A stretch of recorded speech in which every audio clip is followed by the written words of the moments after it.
ভুলে যান নাকি? মক্কার মুহাজিররা সাহাবায়ে কিরামরা চলে গেছিলেন না? কোথায় গেছিলেন? কিন্তু ওই সময় মদিনার সবচাইতে দুর্ভিক্ষ ছিল, অভাবই ছিল, তারা নিজেরাই খাইতে পারত না। কিন্তু এবার মক্কা থেকে মদিনায় যাওয়ার স্মৃতিটা দেখেন, ইতিহাসটা দেখেন। আল্লাহর নবী যেদিন জানলেন মক্কা থেকে মদিনায় ভ্রমণ করতে হবে, মক্কায় আমার জায়গা হবে না, কাফেররা আমাকে মেরে ফেলবে, মক্কায় থাকতে দিবে না, আল্লাহর নবীর তখন সাহাবী ছিলেন উমর, কে ছিলেন? ছিলেন আলী, কে ছিলেন? ছিলেন আবু বকর, ছিলেন ওসমান, বড় বড় সাহাবায়ে কেরামরা তখন ছিলেন। কিন্তু আল্লাহর নবী উমরের মতো সাহসী সাহাবীকে আল্লাহর নবী বললেন না যে আমি হিজরত করব।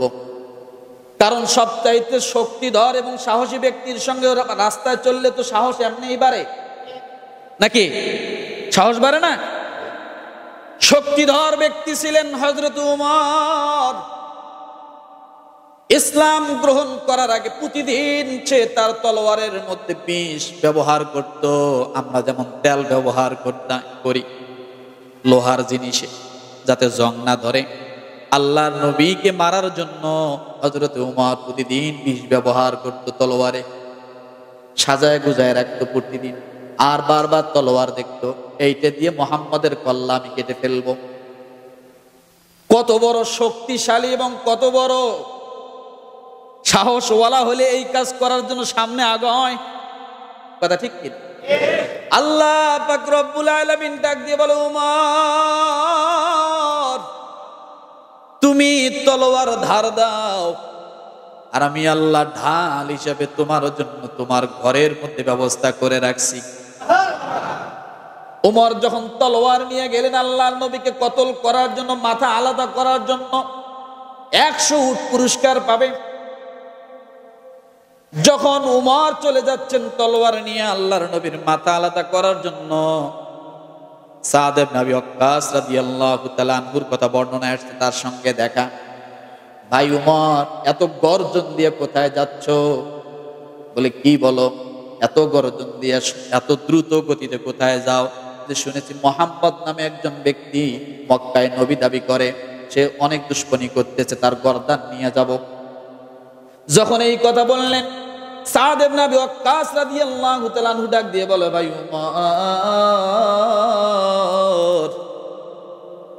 মুহাম্মাদের গর্দান নেওয়ার আগে তুমি তোমার ভগ্নিপতি এবং বোনের বাড়ির একটু খোঁজ নিয়ে যাও।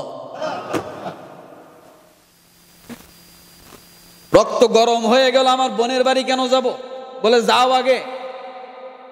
হযরত উমর পথকে অতিক্রম করে উল্টা দিকে যায়, যখন বোনের বাড়ির ভিতরে ঢুকছে, ঢোকার পরে দেখে দরজা লাগানো, দরজা বাহির থেকে কোনো শব্দ করে না। কেন আসতে বলল দেখি আগে বুঝি। গোপনে গোপনে বোঝার জন্য চেষ্টা করলেন। দরজার কাছে যখন কানটা লাগাই দিয়েছেন, তখন দেখে ভগ্নিপতি এবং বোন দুইজনে আল্লাহর কালাম কুরআনুল কারীম তেলাওয়াত করে।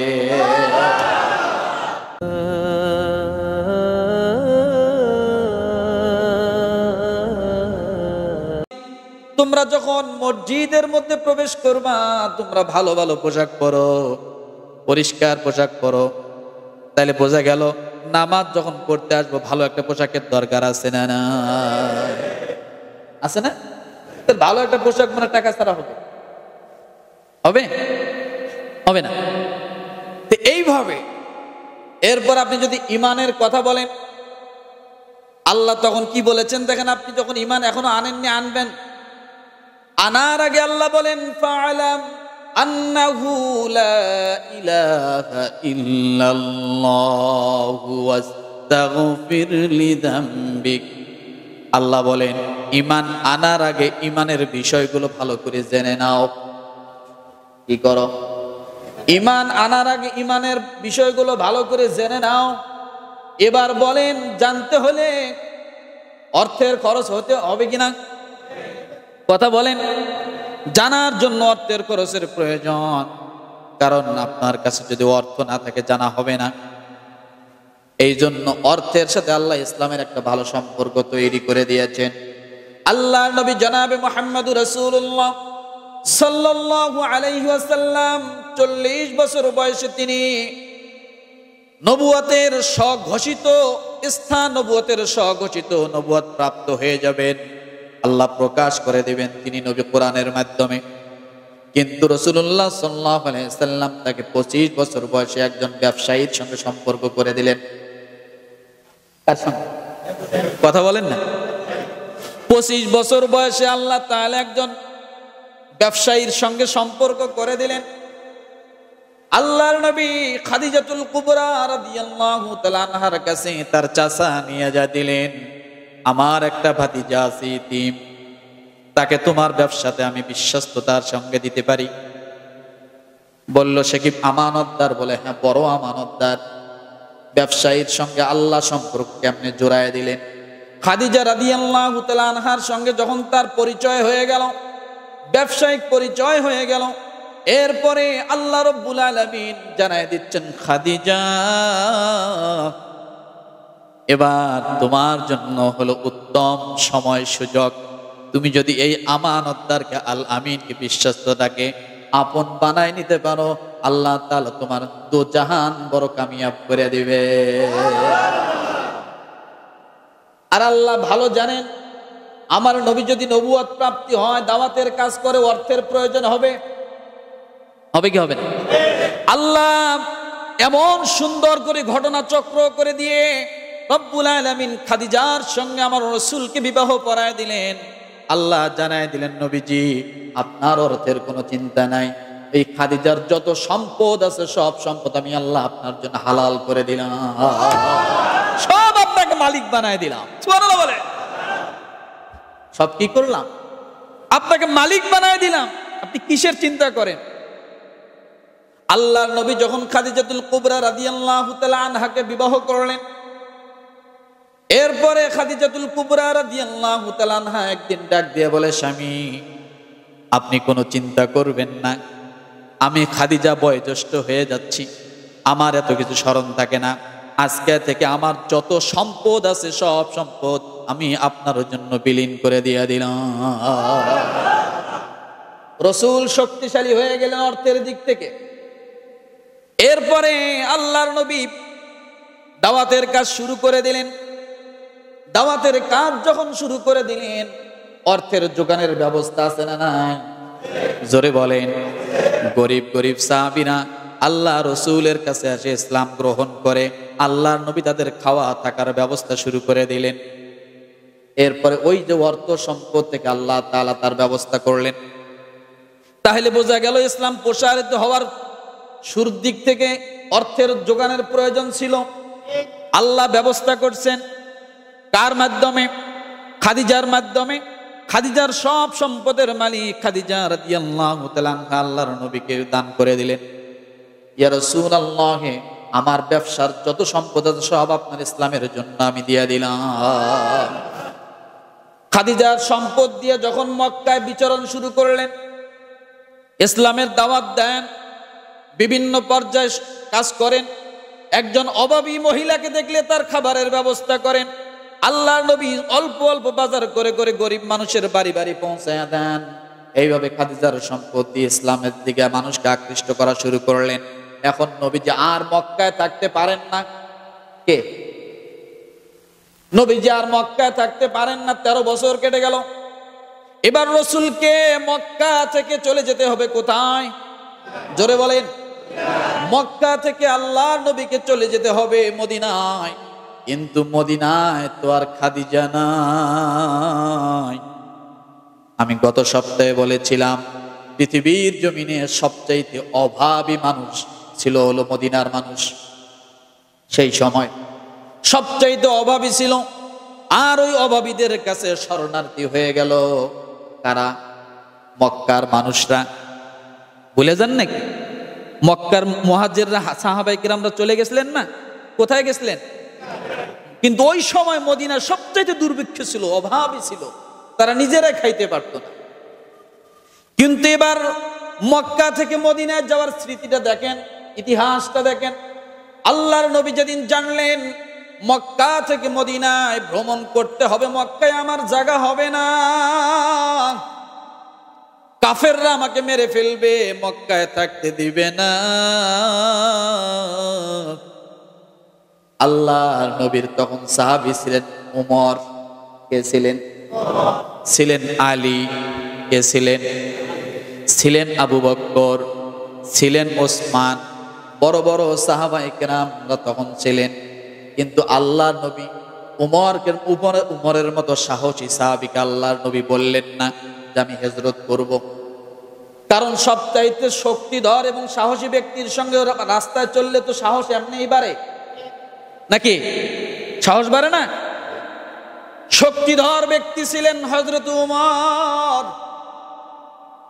ইসলাম গ্রহণ করার আগে প্রতিদিন সে তার তলোয়ারের মধ্যে বিষ ব্যবহার করত।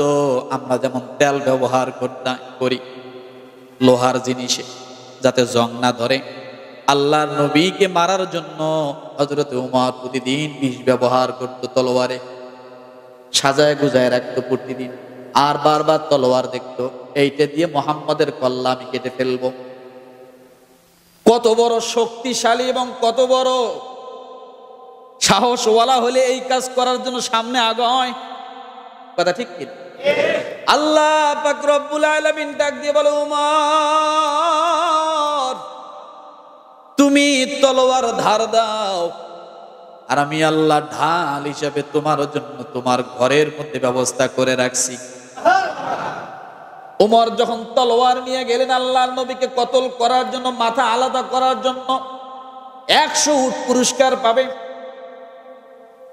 যখন উমর চলে যাচ্ছেন তলোয়ার নিয়ে আল্লাহর নবীর মাথা আলাদা করার জন্য, সাদ ইবনে আবি ওয়াক্কাস রাদিয়াল্লাহু তাআলা আনহুর কথা বর্ণনা আসছে, তার সঙ্গে দেখা। ভাই উমর, এত গর্জন দিয়ে কোথায় যাচ্ছ? বলে কি বলো? এত গর্জন দিয়ে এত দ্রুত গতিতে কোথায় যাও? যে শুনেছি মুহাম্মদ নামে একজন ব্যক্তি মক্কায় নবী দাবি করে, সে অনেক দুশমনী করতেছে, তার গর্দান নিয়ে যাব। যখন এই কথা বললেন, সাদ ইবনে আবি ওয়াক্কাস রাদিয়াল্লাহু তাআলা আনহু ডাক দিয়ে বলে, ভাই উমর, মুহাম্মাদের গর্দান নেওয়ার আগে তুমি তোমার ভগ্নিপতি এবং বোনের বাড়ির একটু খোঁজ নিয়ে যাও। রক্ত গরম হয়ে গেল, আমার বোনের বাড়ি কেন যাব? বলে যাও আগে।